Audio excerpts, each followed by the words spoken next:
कौन सा मजहब और कौन सी ऐसी कौम है जिसको विपरीत परिस्थितियों में हिंदू दर्शन ने अपने यहां शरण न दी हो, उसको फलने फूलने का अवसर न दिया हो। कौन सा ऐसा है दुनिया के अंदर? लेकिन आज जिस हिंदू दर्शन ने सबको शरण दी, सबको फलने फूलने का भरपूर अवसर दिया, आज जब उसी के खिलाफ षड्यंत्र होना प्रारंभ होता है तो उसे एकजुट होना तो पड़ेगा ही। और मुझे लगता है इन लोगों के कर्मों का फल है कि पूरे देश का हिंदू जनमानस आज इस बात के लिए तैयार हो रहा है कि उसके खिलाफ आज शासन तंत्र से जो षड्यंत्र हो रहे हैं उसका जवाब अपने स्तर पर देना ही पड़ेगा। और आज वही स्थिति सामने आई है। महोदय, मैं पूछना चाहता हूं इन लोगों से, जब भारत का मुसलमान हज यात्रा करने के लिए जाता है, महोदय, जब हज यात्रा करने के लिए जाता है, उसकी पहचान तब भारतीय के नाम पर नहीं, पाकिस्तानी के नाम पर नहीं, बांग्लादेशी नाम पर नहीं, भारतीय उपमहाद्वीप का जो भी मुसलमान हज यात्रा करने के लिए जाता है उसकी पहचान हिंदू नाम पर होती है, उसकी पहचान भारतीय, पाकिस्तान या बांग्लादेश के नाम पर नहीं। लेकिन अगर उसी हिंदू पहचान को हम इनके ऊपर यहां पर लागू करने का प्रयास करते हैं, इनको बुरा लगता है। हिंदू सांप्रदायिकता नहीं, हिंदू राष्ट्रीयता का प्रतीक है। और भारत की राष्ट्रीयता का प्रतीक हिंदुत्व को बदनाम करोगे तो उसकी कीमत चुकानी पड़ेगी इन लोगों को।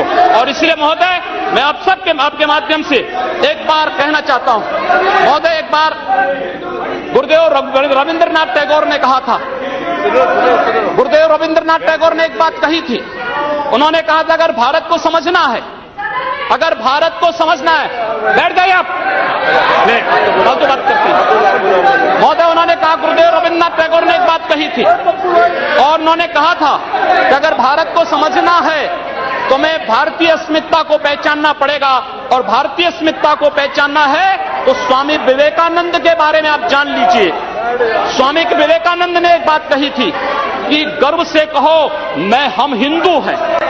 स्वामी विवेकानंद ने एक बात कही थी कि गर्व से कहो हम हिंदू हैं। स्वामी विवेकानंद तो सांप्रदायिक नहीं थे, स्वामी विवेकानंद तो किसी पार्टी के नहीं थे।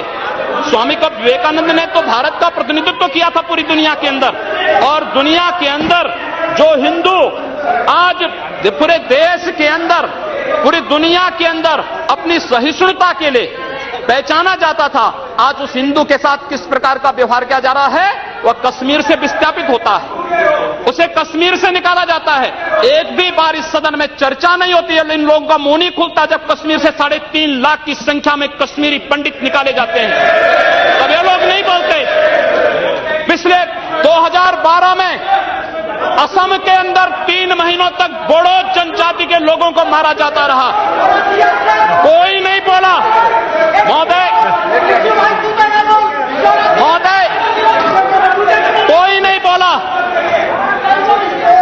जम्मू कश्मीर के बाद जम्मू कश्मीर के हिंदुओं के मारने पर कश्मीरी पंडितों को उनके घरों से बेदखल कर दिया गया, एक भी बार ये लोग बोले नहीं, इनको पीड़ा नहीं हुई।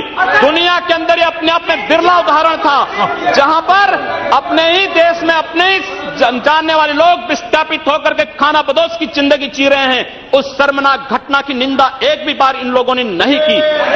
मुंबई के दंगों पर ये लोग मौन रहे। जमशेदपुर और भागलपुर के दंगे कांग्रेस के समय हुए थे, एक भी बार इन लोगों ने उस पर चिंता व्यक्त नहीं की। और तो और 1984 में इस देश के अंदर जिन सिख गुरुओं का योगदान इस देश को बचाने और इस देश की धर्म और संस्कृति और इस देश के समाज को बचाने में बहुत महत्वपूर्ण थी, उन सिखों के कत्लेआम पर भी इनको शर्म महसूस नहीं होती है। और आज लोग इस देश के अंदर बात करते हैं सांप्रदायिक सौहार्द की, इनका पूरा चेहरा सांप्रदायिक हिंसा से रंगा हुआ है, सांप्रदायिक एजेंडे से रंगा हुआ है।